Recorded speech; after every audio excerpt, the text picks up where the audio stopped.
being hosted by Smart Drivers Organization and ASIRT Kenya. And we will have 2 presentations, and then we will open up for Q&A. So if you have a question and a comment, I would encourage that you use the chat, but we will open it up once the 2 presentations are done. So the presentations will go simultaneously. So to begin us, we will have Dr. Gladys Nyacheo from Multimedia University, who will give us generally the barriers of NMT policy implementation, and will be followed up immediately by Betty Omoro from Smart Drivers Organization, who will give us disseminate data from a study that was done on a very specific road in Nairobi. So Gladys, please welcome and share your, I think you have the sharing rights, Juliet, does she?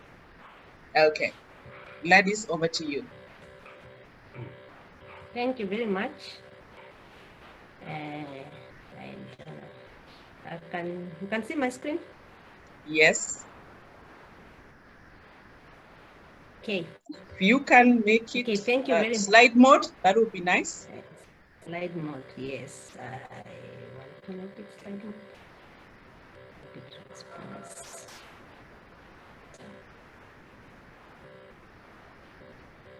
That's fine there. Yes, thank you. Okay, my name is Gladys Nyacheo. I'm a lecturer at Multimedia University. Most of the time I represent the academia in some of these initiatives. I'm a transport researcher, I can say, with interests in women and transport issues, interest in public transport, and walking and cycling. I try to look at the social factors in all these areas. So today we are going to have a presentation on why gaps in walking and cycling spaces in Nairobi. These are barriers to policy implementation.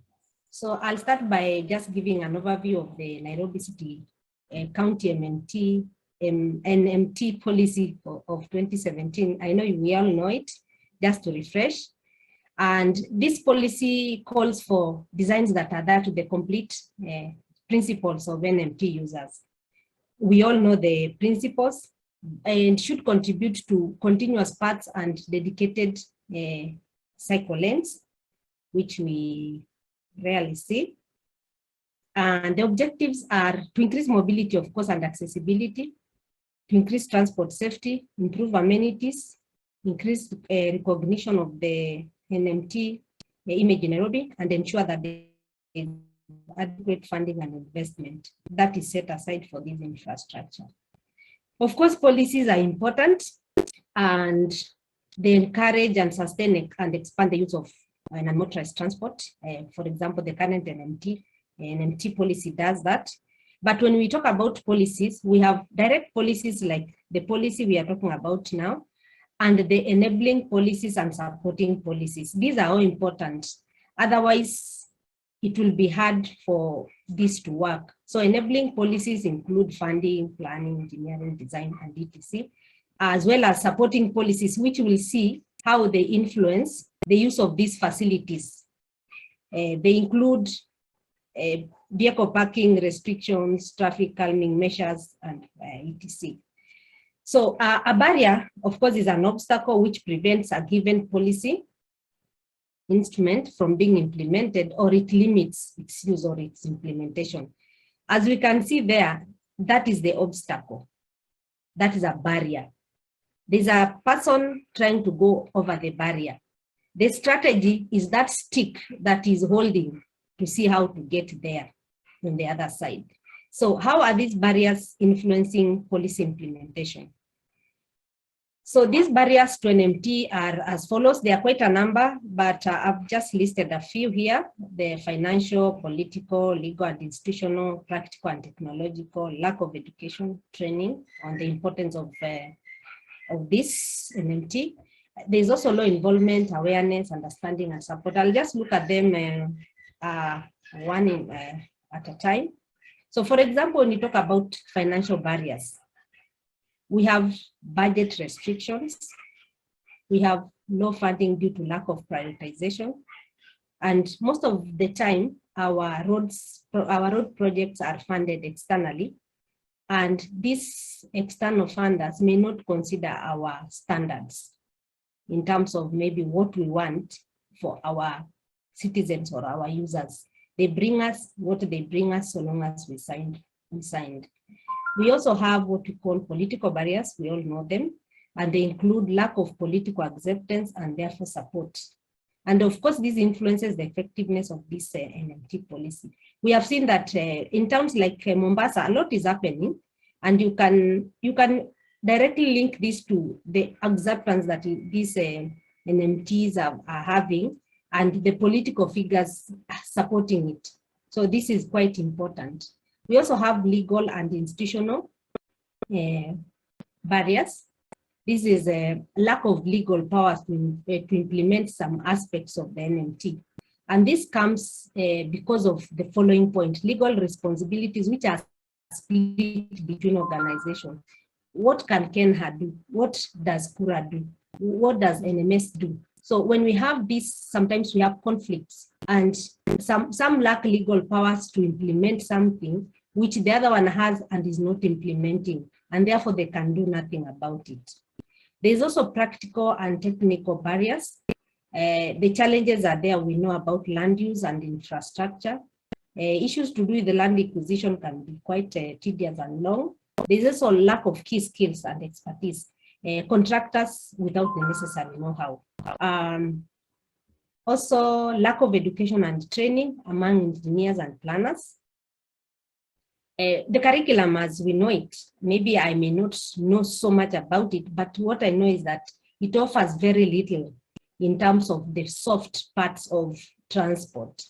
So therefore, we have our engineers going through a course of 6 years. When they come out, probably they have done only one course that has to do with users. This therefore means that they lack that understanding, and without that understanding, they may lack that appreciation.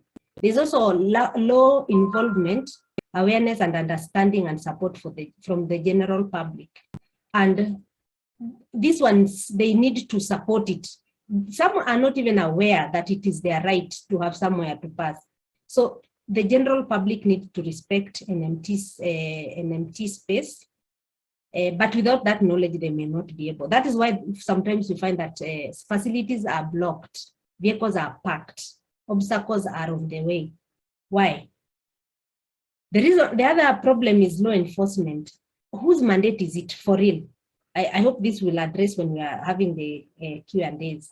Whose mandate is it to make sure that the walkways are not blocked? Is it NMS? Is it KURA? Is it the traffic police? Who should be looking into it?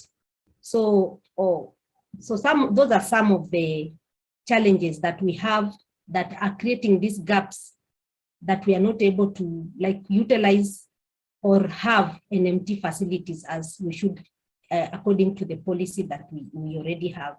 So observations that I have here is that currently there is an inconsistency between policy and practice. Policy is not being translated into practice to include NMT needs in the new road projects. Since 2017, we are having a lot of road projects going on, but we are seeing some incorporation of NMT facilities or infrastructure, but even those that are there now that are being put up, they are not up to standard. They lack in very many basic issues, basic requirements for an NMT facility. So what could be the problem? Is it lack of tools or capacity to do so? Are our policymakers also our planners? So where do these two meet? Where is policy, where is planning? Because most of these things are done at the point of design. And are these designers inquiring from policy? Are they being advised by policy? At what point do these two, I can say, people meet? I have an example from the field. A few weeks ago, I was doing a social impact assessment for a road project in some area in Kenya. And I wanted to know what they have in mind for the NMT users, what I was told really shocked me. Because the engineer, I asked, so what are we doing about these towns that are the people who are using the road near towns? I was told that if funds allow, I mean, if something remains, then they will do something about it. So you can see there's sometimes almost always lack of prioritization, while we know that planning, design, and implementation should be influenced by policy. We have the policy, but the structures or implementation becomes hard because even at the design point, so the contractor is given this work without that in plan. So how do we change that when the contractor is already on the ground? So there's also the issue of perception. NMT is seen as a poor person's thing. And this one influences even the way our policymakers, our planners, even our other users view NMT. And that is why we kind of lack support, and therefore these policies are not quite implemented the way they're supposed to be. And this one I picked from our KTRN forum. You can see the sidewalk there is physically blocked. Who does this? Who should come into this and check out why? Now, if I'm walking, when I get there, I have to get into the road and then get back. What if a boda is passing or a vehicle is passing? What about children? What about people with luggage? Where do they pass? So that the lack of respect for NMT facilities can just be seen here very clearly. And then I have other examples here from star.co.ke. These are facilities that are meant for pedestrians. Look at what is happening to them. So whose space is this? Why do we have people coming to other people's spaces, and who should stop this? So to finish with them, I'm just left wondering, is the history of car dominance the reason for lack of focus because on NMT users? Because those people who are come up with these policies, who are they? That is the question I've been asking, and I still will want to ask. The car has more space than the people. Why should this be the case? Meanwhile, we need to have a radical shift away from the traditional transport planning process. We need to include users, which we have done, but the policy is not being implemented because of the various reasons that I have given there. So we need to have what I have posted there as a paradigm shift. I'm using this for COVID because I thought it is the one that is expressing the issue better. So we need to stop moving the way we've been moving before and have a paradigm shift. I read a journal online. It's quite a recent one. It's for June 2021. And it's talking about buying a car and buying the street. I mean, the moment you buy a car, you are assured of your space. There's a space for you to park, there's space for you to ride your car. So you are buying the car, and the benefit you have is you also buy the street without any extra addition of money. What about our people who are walking and cycling? When they want to walk, are they assured of their spaces?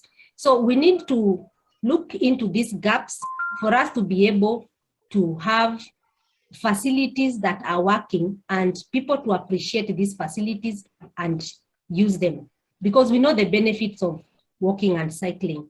We are in the era of climate change, and we cannot overemphasize that. Thank you very much. Back to you, right? Thank you very much, Dr. Gladys. I've seen a comment from Tobin that says that maybe we should use active mobility instead of NMT. Q&A is coming, and we'll delve into that a little more. Betty, over to you. Let's have your presentation, and then we can begin to have a discussion. Thank you.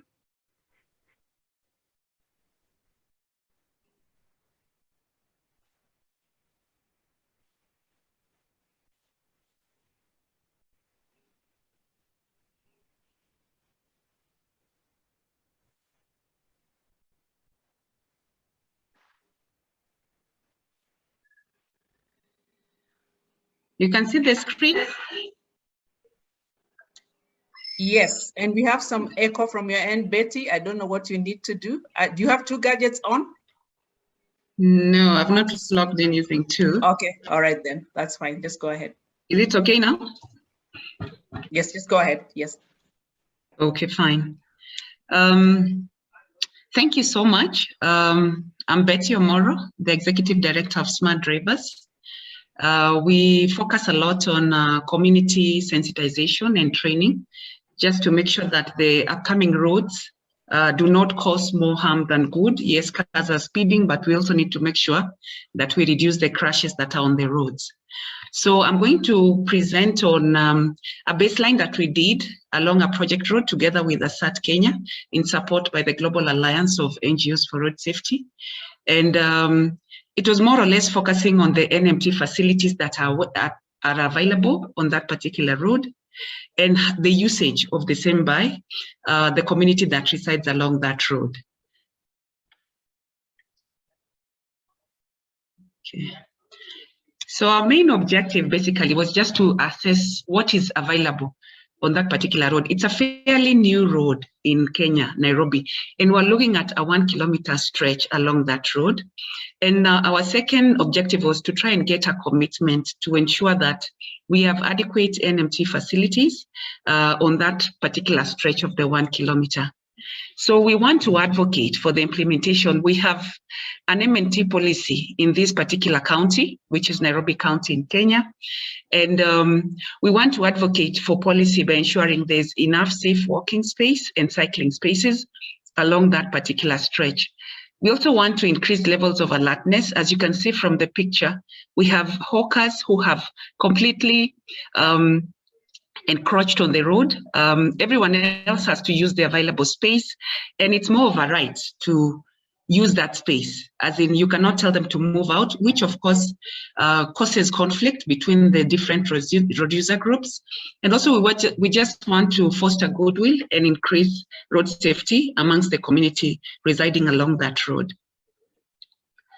So the current status of the project road, you can see this 1 kilometer stretch where we did. Those are the public service vehicles that are actually waiting for passengers. You can see passengers are walking towards it. That is a road, that is a barrier.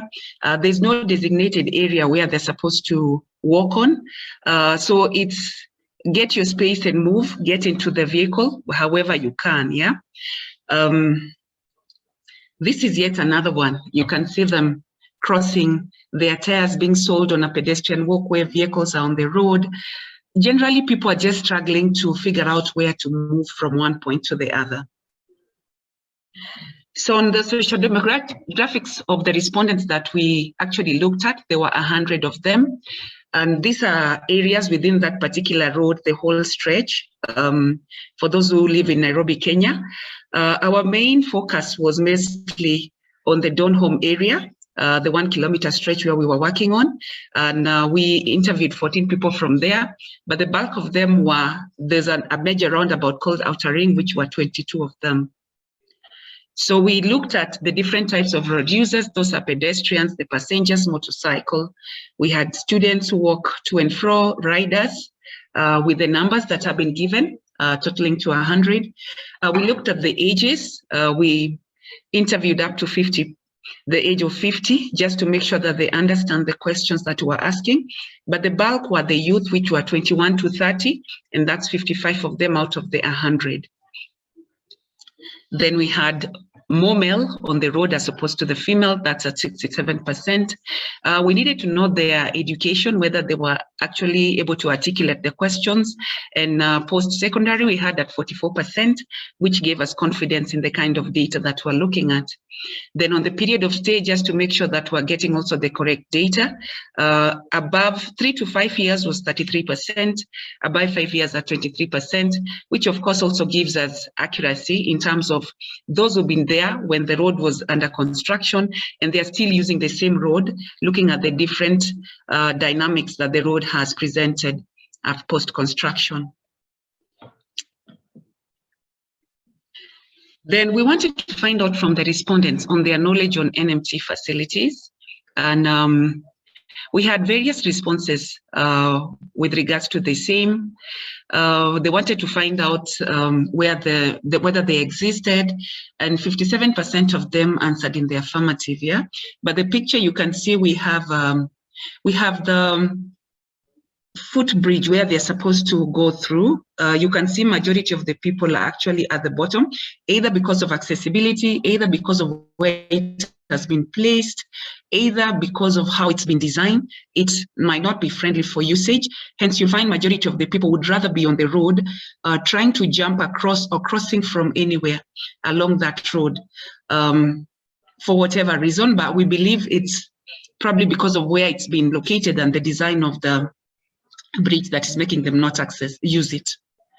So we also wanted to find out about the same features, the pedestrian crossings, the bus stages along the place, the walking and the cycling paths along the area. And with our main area of focus, which was Donholm, for the pedestrian crossing, and that's the pictures that I was showing earlier, you'll find 11 of them out of the 14 were saying there are no pedestrian crossings around there, which is a high number. And then if you think that pedestrian crossings are at the right places, those who said no were 11 also. But overall, if you look at the different stages that were taking conducting the interview, you find barely half of them saying yes to these questions, and almost half, 47% saying no, which means that majority of the road users along that area do not feel that they were considered when the pedestrian crossings were being when they were being located along the project road during construction. When it comes to bus stages, and you've seen when people are trying to get hold of the PSVs, at the same focus area, which is Donholm, we had 11 saying no. But if you look at across all the stages, again, we say 53% yes, but 47 no, which means along that entire road stretch, we also have a problem of where the public service vehicles and the taxis can stop while waiting for passengers. Yeah.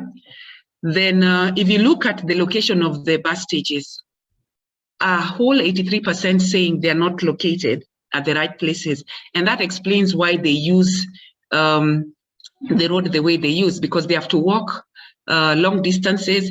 The public service vehicles prefer to stop at areas where they are populated, regardless of where there's a bus stage or not, because for them, what is important is the passenger, not the bus stage. So the location of the bus stages was not well thought out in the design, and 83% felt the same. Then if we looked at the number of people who cycle along the project road, we have 93% of them. But if we asked them whether they were safe walking and cycling paths, 57% of them said no. Quite a big chunk of the percentage to feel that they're not safe enough when they're walking or cycling along that road. So those are just the demographics of those who walk or cycle along the road. And we have 44% who always walk and cycle along that road.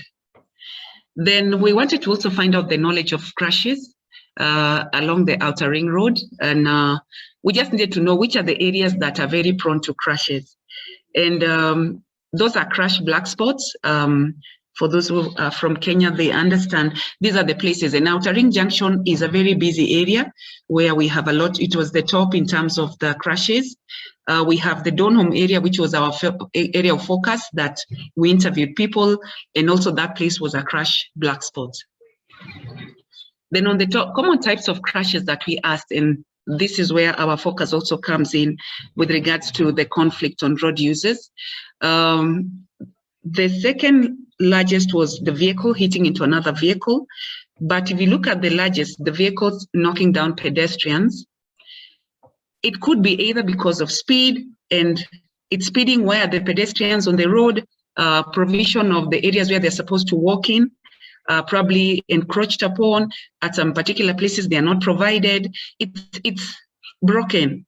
Some places they have, some places they don't have, so they have to keep going into the road and back. So if you look at that percentage at 47% of the collision between vehicles and pedestrian is very high. And then vehicles and motorcycle at 23%. And probably this could be attributed to maybe the motorcycles are more concerned with moving on the footpaths as opposed to on the road, hence lower percentage in terms of collision with the vehicles. Then we wanted to find out on the methods of improving pedestrian safety. You can see 74% of them felt that we needed more pedestrian crossing. 44 wanted the speed limits, which in our country is actually at 50 for the urban areas. The barriers, the road humps, and the lower speeds. So if you look at the pedestrian crossing, basically they wanted more emphasis on the safety of the pedestrian along the project road. For them, they felt that was not factored into very well. Yeah. Then we spoke to children and the community members on reducing of crashes. They wanted stages designed along the project road where they feel safe to wait for public service vehicles. They wanted road signs along the project road, guardrails for some of them, having barriers. As you saw the pedestrian crossing that I showed you, it's a choice. You can use to either go up the footbridge or decide to walk along the road. So they wanted barriers to ensure that pedestrians are literally forced to use it. They wanted provision of the safe walking and cycling spaces, and some of them preferred bumps, yeah? So these are some of just the pictures that we took. And this is the Kariobangi area that I'm telling you is normally very crowded. You can see the public service vehicles that are lined up, look up to the top of it. The other one is the main superhighway. Coming down all the way, we have traders also who have encroached on the same space. So you can see pedestrians are trying to walk anywhere and everywhere along the project road. So in conclusion, we'd like to recommend, and these are recommendations that we were sending to the necessary policymakers, to have additional walking and cycling spaces. We wanted more enforcement on encroachment by the traders, border borders, and public service vehicles on walking and cycling spaces. Then we preferred increased funding for the NMT facilities, especially during construction, as opposed to we come post-construction and start asking ourselves why it was not provided at that particular place. And also on awareness and sensitization on usage. The pedestrians need to know that it's their right to use these facilities. But if you look at it as it is right now, the pedestrians literally have to move. When they say a vehicle is coming or when a border is coming, the onus is on the pedestrian to move away to avoid being hit by either of those vehicles, for the simple reason that they do not know they have a right to these pedestrian walkways. Yeah, and it's all about policy and enforcement that is lacking. That's the gap that is there. And with that, I'd like to say thank you for listening to me, and back to Bright. Thank you very much, Betty. We will open this up for questions and Q&A. Juliet, are you there? And can we allow that? Juliet, I don't seem to have the ability to do that on my end. But as I figure that out. Betty, what do you want? This is Bright speaking. Yes, Bright. I needed to be for people to be able to speak. They can unmute themselves. Oh, they have it's now open. They have the right to unmute themselves. All right, that's fine. Let me just begin with Tobin and talk about active mobility vis-a-vis NMT, and then followed by Ruth Salmon, a very interesting point you make. Let me handpick those two, and then I'll open it up to everyone else. Tobin, would you like to start us off by why you think active mobility works better? I brought this topic up because I think it's always a political agenda. When you want to change something and want to raise awareness for something different, well, non-motorized transport is something different than what usually the political agenda is focusing on, car traffic, then you should make it as attractive as possible for the politicians to use this term as a part of the political agenda. And non-motorized is always something lacking. So there is something which is not really naturally attractive because there's something not there. And you usually end up, well, this is non-motorized, this is for the poor. Maybe you put it on the social agenda, but it will not really be attractive enough to be strong focus for political support. So what we discussed in 2018 in Durban was we want to change the perception of walking and cycling, not just something of non-motorized, not having an engine and something for the poor, but something with a positive connotation. And active mobility offers those positive connotations. Well, you need to make sure that it translates well into your native language in your home country. So it should not be understood like ignoring that people might have to walk. But in the long term, it helps to understand that walking is actually a positive way to move around in cities. Not if you're suffering from walking in the countryside to the 2 kilometers or something away bus stop or something. That's a different story. But I'm talking about big cities where active mobility should also help to go to schools, to make children use the bicycle in special working groups, maybe as an afternoon activity or something, just to make them active and let them take part in active mobility. And also in the future, we talk for e-bikes. E-bikes are bicycles, so they're part of the active mobility. You still need your own energy. And e-scooters, e-kick scooters are usually considered as motorized traffic because you don't need really your physical power to move, and they're not considered active mobility. That's how we differentiate this in Germany. Thank you. Thank you, Torben. And that's a very interesting point. I personally have actually never looked at it that way. Language is very critical for civil society and NGOs who are present here. I think we are listening. The point is made. How you package, the language you use will determine whether the receiver embraces it or rejects it. A very, very important point. I see Amanda's hand is up, so I'll first take Ruth, and then Amanda, you'll come in next. Ruth, you had an interesting point you made on the chat. Maybe everybody else has not looked at it. Hi, thank you. Thank you for the presentation. It's really interesting. I'm a transport planner. I'm working in Zambia at the moment on what is currently called the NMT strategy, but we might have to rethink the branding of that. I think that's a good point. But we have like exactly the same issues that the presentation, Gladys's first presentation, just exactly the same with, you know, when you talk to people who are involved in policy, at least everyone is now saying, you know, we agree that there should be provision for walking and cycling, but in practice, it's not happening. Often I've heard that the road designs start including these things, and then as the bill progresses, things get cut, the budget gets tighter, and those just always get dropped.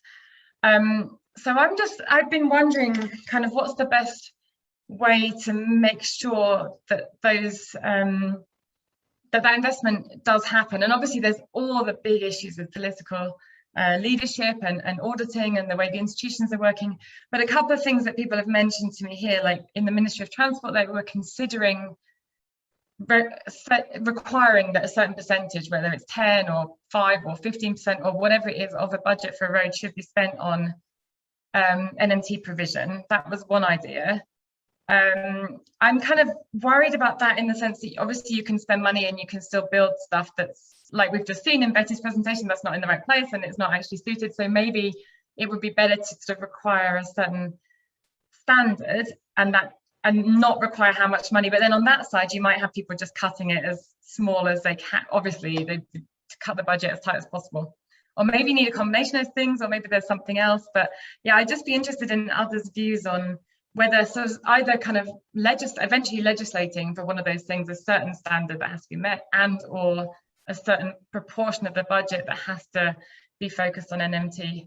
If there's any experiences of attempting that kind of way of prioritizing, I'd be really interested. Mm-hmm. Thank you, Ruth. And as we saw in the first presentation, there were a lot of factors that come together to ensure that I must start using active mobility is a reality.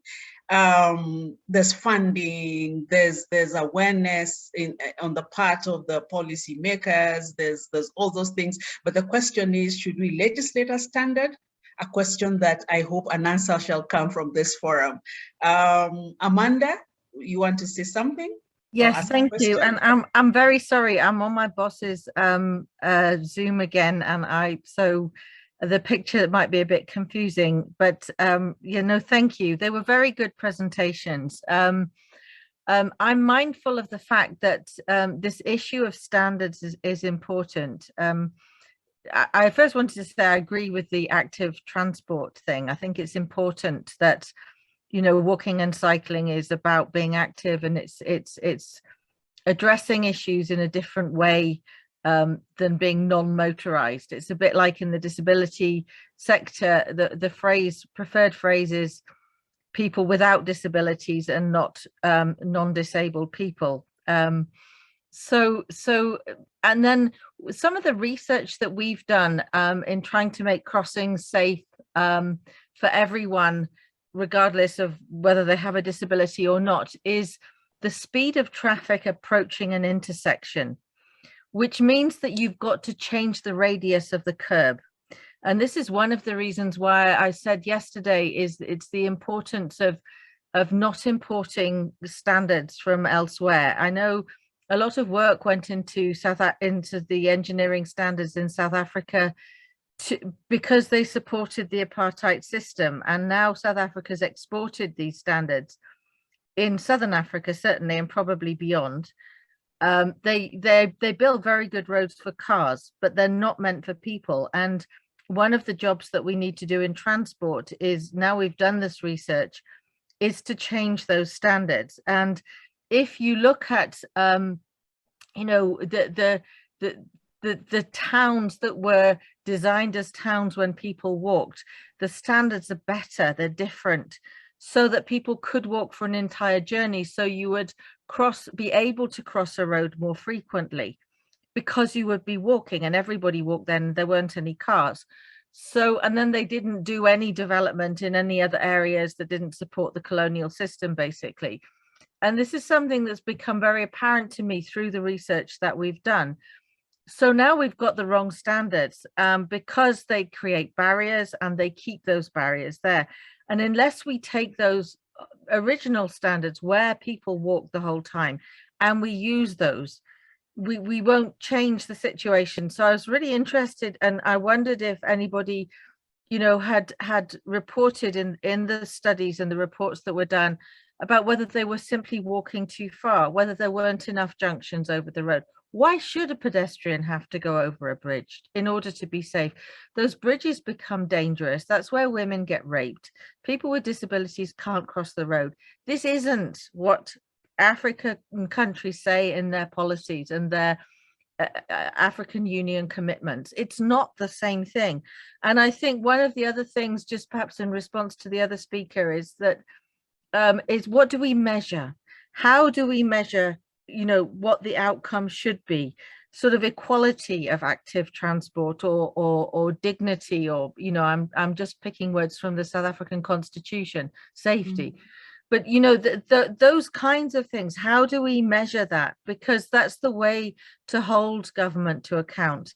If I, as Department of Transport, have to measure things and get certain outcomes and I'm not getting them, I can say no.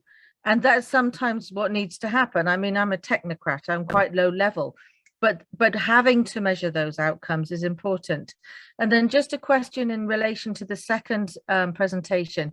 I see your figures again, like yesterday. I don't see anybody reported under disability, and I'm wondering if there's nobody on the street. You know, the level of access is that bad that nobody's there, or whether it was not recorded. So it would just be helpful to know that. And then finally, sorry, the other thing about hawkers, one of the things that we've realized about safety and security is that it's good to have people on the street. It's not that the hawkers have to go away, because they're watching, they're seeing things. It's part of community life. It's more a matter of how we balance that. And one of the problems that we have in South Africa is how to keep the cars off the street, because as soon as you make the sidewalks bigger, everybody drives on the sidewalk. I mean, you wouldn't believe it. It's just awful. But so that was just my final point. And thank you for some really interesting presentation. Thank you very much, Amanda. And Betty and Gladys, I'll be asking you to give your comments on what Amanda has said, but a very interesting point that has come through, the colonial factor and just importing standards from wherever. Isn't that a reality? Even when you look at urban versus rural, there seems to be that same theme that runs through. I don't know what Gladys you will say, and then Betty after that. Gladys, are you with us? Or Betty, are you ready? Whoever is ready can go first. Right? Yes, Gladys. I didn't get you very well. I'm talking about what Amanda has talked about, standards and having to import standards, and also the colonial factor. I thought that was very interesting. And then also for Betty, issues of disability and having no mention or appearance in the study. And then talking about this, the issue of legislation of standards. Okay, thank you very much. Thank you, Hita, for that insight or those insights. Well, I think it's important what you've said about the original standards. For example, in Kenya, walking was, of course, done by the Kenyans when the colonialists came, and most of this was happening in the Eastlands area of Nairobi. Because that's where the Africans were supposed to stay, and the other people were using the, not Eastlands, the western side of the town. Although for example, for Kenya, those ones were not really developed for walking as it should be, but it is clear that for those other towns or other cities that had that worked. For us, we need to have a clear definition of what is a good road. I think we are working on different definitions, different agencies, different government organizations do have a different definition of a good road that includes all of us, includes those who are walking on vehicles. So it is important that we have those standards and those standards are kept. I think, yeah, Betty can pick from there. Betty? Yeah, thank you very much for the question. At the point where we were conducting the interviews and probably the time that we were doing it, and considering the area that we were covering, we did not come across persons with disability. And as you say, is it that they had no access or they fear interacting with that road in its current state? And that's the reason why we were not able to actually find them as respondents to the study that we were doing.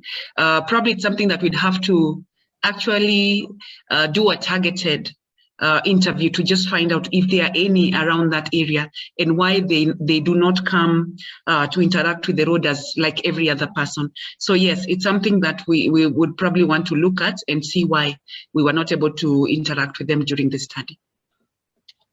Thank you, Betty. I am reading a comment here from Heather that my question is there a representative group of pedestrians in Nairobi, as the voices of pedestrians and cyclists are often either not involved or rather weak? Heather, in one of our deliberations, we invited the cycling groups and also safe payments, safe payments representing walkers. And yes, generally, it is my view that the advocacy voice needs to be turned up, like I did mention yesterday when we were opening. We are a bit shy and a bit not too forthright when it comes to articulating issues of cycling and walking. There are groups, as we did the study with Betty, we had focus group discussions. We got so many people who could be the voices behind the cycling and walking, but yet the voices are suppressed for one reason or another. And I guess for the different reasons that have come forth in the different presentations and the questions asked, begin to show why there is a kind of inferiority inferiority complex. We are so car-centric, and we think that when we highlight the issues of walking and cycling, these are secondary issues. And that's what needs to change. And in advocacy, as we move forward, I believe we'll be able to bring forth a stronger case as we look at active mobility or active transport. Did somebody contradict that one? Active mobility, as we have been shown that there's a better way of packaging our message. I think that could be one of the issues. There's also, I saw something else disappeared. Beatrice Harty saying creating locally tailored toolkit practical standards is critical, but this again requires adaptive governance structures which support and control localization of standards. The Kenyan informal settlements are setting pace with this through the special planning area approach, and there's a lot. Beatrice, would you like to tell us a little more about this? Beatrice, if you're still on.